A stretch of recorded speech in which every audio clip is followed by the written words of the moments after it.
start off with a story. It's a true story. Names have been changed to protect the innocent. It's about a court trial that took place in a very small town where everyone knew everyone. The prosecuting attorney called his first witness to the witness stand to give her testimony. She was an elderly woman named Mrs. Jones. The prosecuting attorney approached her and asked, "Mrs. Jones, do you know me?" And her response was, "Yes, Mr. Williams, I know you. I have known you since you were a little boy. And frankly, you have been a big disappointment to me. You lie, you cheat on your wife, you manipulate people, you talk behind their backs. You think you're more important than you really are. But you don't have the brains to realize you'll never amount to anything in this world. Yeah, I know you, Mr. Williams." The prosecuting attorney was caught off guard. He was shocked. He was not expecting to hear that. And so, not knowing what to do, he turns and points across the courtroom to the other lawyer and says, "Mrs. Jones, do you know the defense attorney?" And she says, "Of course I do. I know Mr. Smith since he was a youngster. I used to take care of him when he was a baby. And he's also a big disappointment to me. He's lazy, he's prejudiced, he has a drinking problem. Man can't build a normal relationship with anyone, and his practice is one of the worst in the state. Yes, I know him as well." Well, at that point, the judge interrupts the court, rapping his gavel on the bench to bring the courtroom to order. He calls both of the attorneys up to his bench. In a very quiet voice, he says to them, "Don't you dare ask her if she knows me."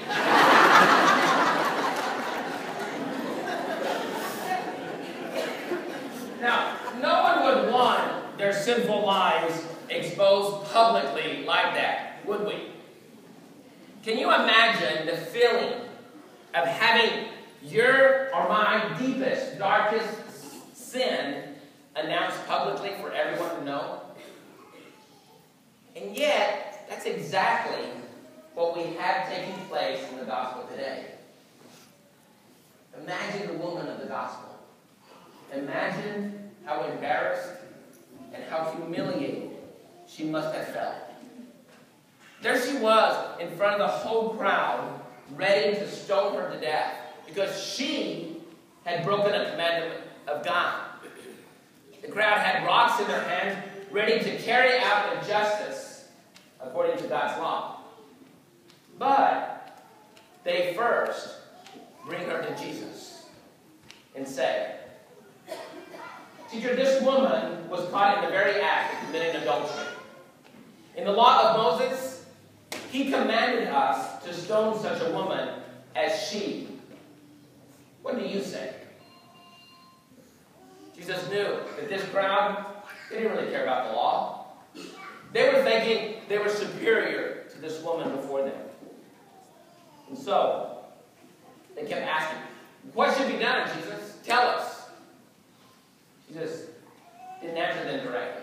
And in fact, he just ignored them for a while. And then he does something a little bit odd. He bent down and he began to write something in the sand with his finger. Now, no one really knows why Jesus did that. Nor do we know what he wrote on the ground. But I have a theory.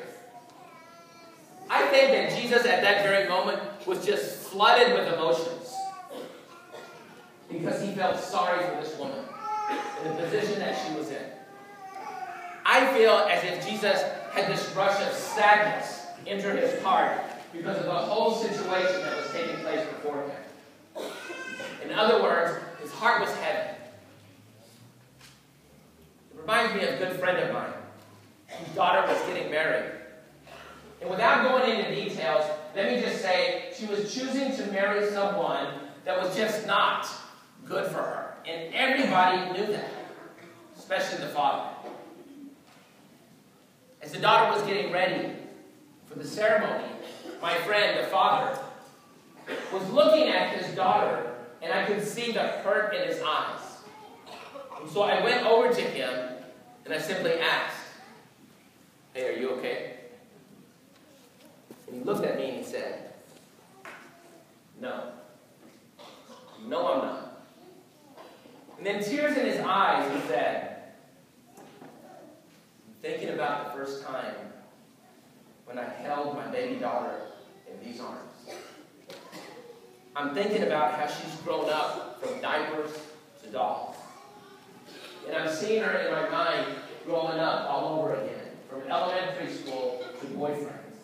I'm seeing her all over again grow up and becoming this beautiful young lady who is now ready to marry. And to tell you the truth, this, what is happening now, was not what I had planned for her."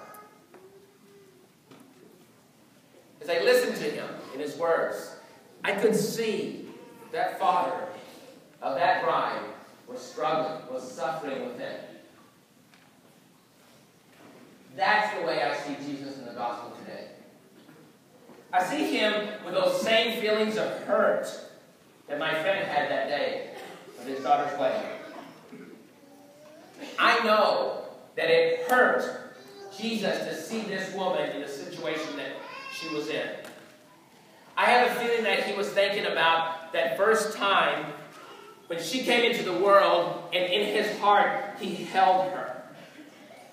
I have a feeling that he was thinking about that special plan that God the Father had for her life specifically. I think Jesus was sad because he knew as he stood there watching this woman that this, what was happening to her at that moment, was not a part of the plan that God the Father had designed for her life.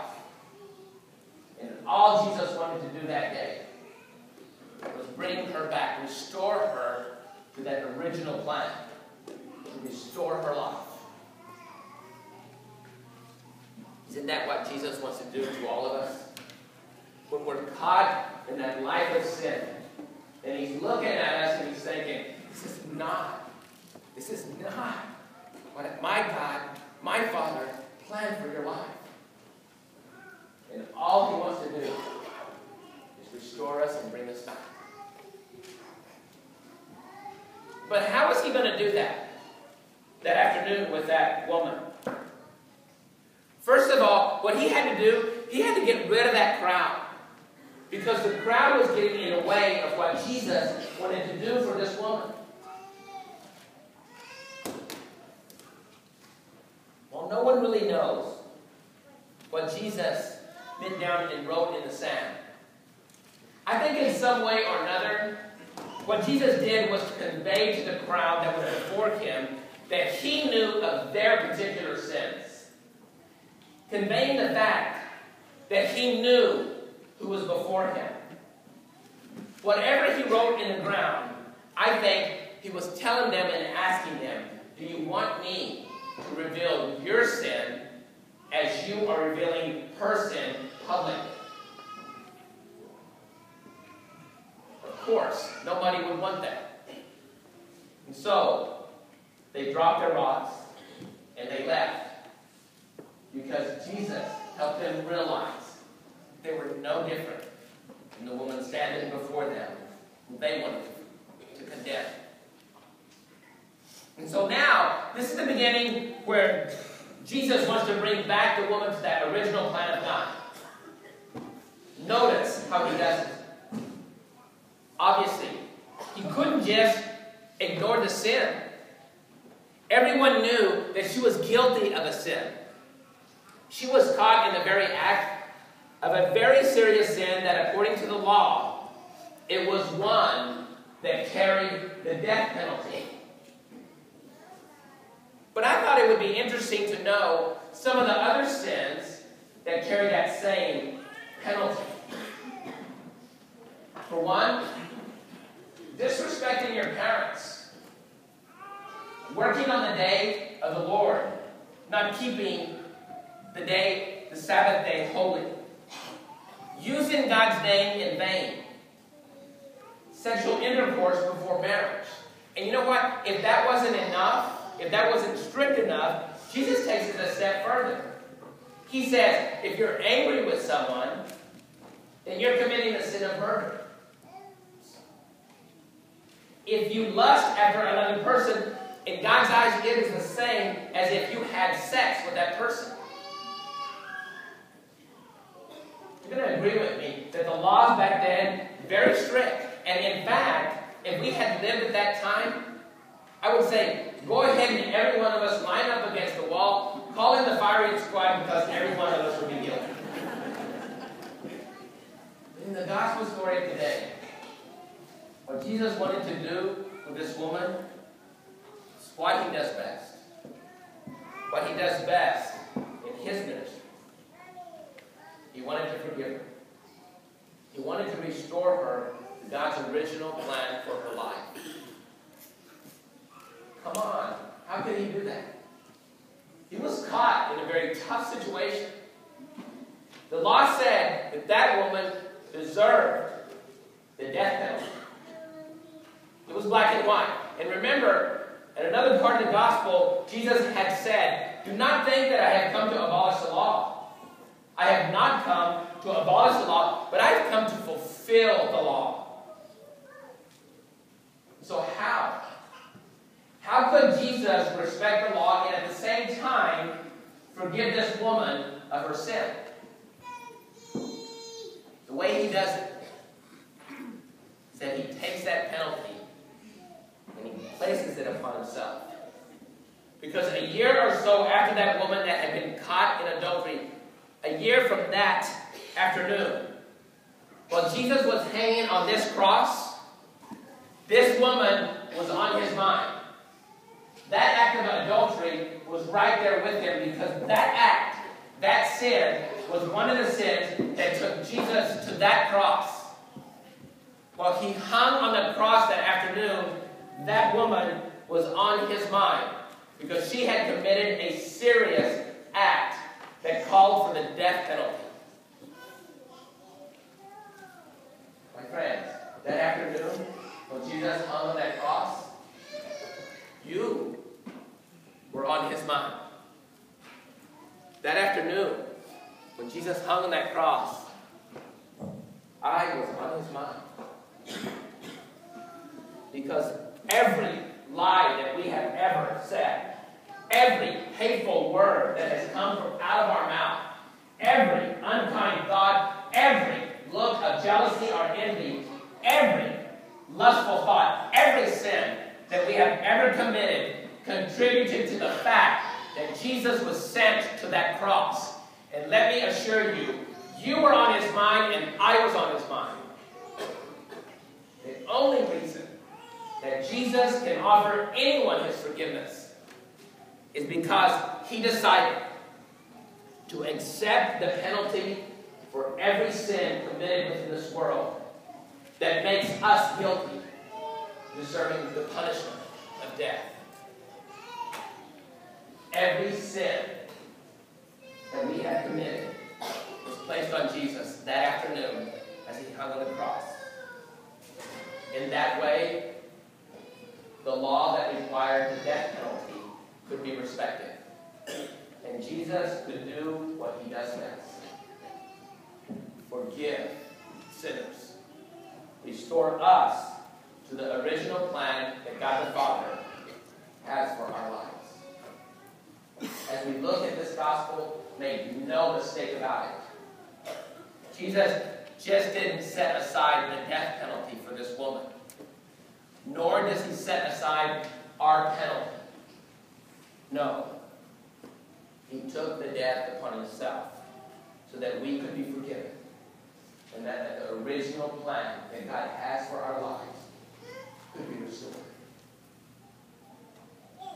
As I see the gospel today, well, the Pharisees were so wrong at what they were doing to this woman that afternoon. They did do one thing right. Really, without knowing it. When they found this woman in sin, they brought her to Jesus. Without knowing it, it was the best thing that they could have done brought to the best possible place she could have been. At the beginning of that story, the woman was in the hands of that crowd. But in the end, she found herself in the hands of Jesus. And that made all the difference. Let me show the difference it can make being in the hands of the right person. A basketball, a tennis racket, baseball bat, a golf club. In the hands of an ordinary person, doesn't bring much at all. But you take those instruments and put them in the hands of a professional athlete, and it can generate millions of dollars. A slingshot in the hand of a small child. It's a kid's toy. But put it in the hands of King David of the Old Testament, and it can bring down a giant named Goliath. 2 fish and a few loaves of bread. It's a good fish sandwich. But in the hands of Jesus, he can provide a meal for a crowd of thousands of people. With a few nails and a piece of wood, I might produce a birdhouse. With those same nails and that wood, put it in the hands of Christ, and it produced the gift of salvation for the whole world. Friends, it all depends on whose hands you're in. You look at that gospel, at the end of that story, and I'm sure that woman was thankful that she ended up in the hands of the Lord, not in the hands of the crowd. Let me end this by saying, I think everyone knows that this is my last weekend here at St. Mary's. To serve the diocese there. And as I was preparing for this weekend, I kept thinking, don't make it about yourself, David. That's not the purpose of the sermon. Don't make it about yourself. But I think the readings do speak about what I had tried to do from the very beginning when I was first assigned here 7.5 years ago. What I wanted to do, mostly in my priesthood, was bring you to Jesus. It was my desire that you would experience Jesus in the way that I knew him. In my priesthood, in my own unique way, I wanted to take you all and put you in his arms. It's the best place to be. Especially, I wanted to do that in the celebration of the Eucharist. When I saw someone struggling in their relationship with the Lord, I knew that person needed to be in the hands of Jesus so that he could calm those nerves and assure that person everything was going to be okay. When I saw someone struggling in their sinfulness, I knew that it was Jesus who would be the one to remove that sin and bring about some peace. When I saw someone who was being treated unfairly by this world, especially the poor, I wanted to lead those people into the embrace of the Lord so that they would know that they were important. When tragedy struck, and there was no explanation to the question, why? My first thought, I knew that Jesus would pull us through this.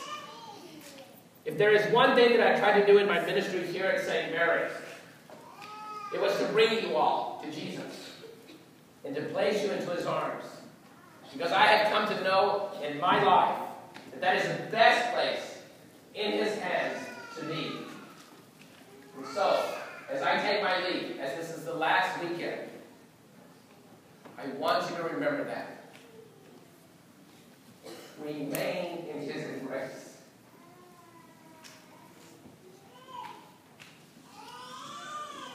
Remain in his embrace. Take it from the woman of the gospel today. It is the best place to be when things seem to be out of control within your life. It is the best way. It's the best place to be. And the best way to do that, to remain in his arms, is to do what I first told you in that first homily that I gave here in St. Mary's. Fall in love with the Eucharist, and everything else will fall into place. my opinion, y'all have been the very, very best parents that I've served in this diocese. Because of you and your faith expression, because you've allowed me to enter into your life and help you in some way, allowing God to use me as an instrument. Because of you, you have helped me become a better priest. I leave here as I believe a better follower of Christ as a priest. I only hope in some way I have done for you what you have done for me. This is what I need you to remember.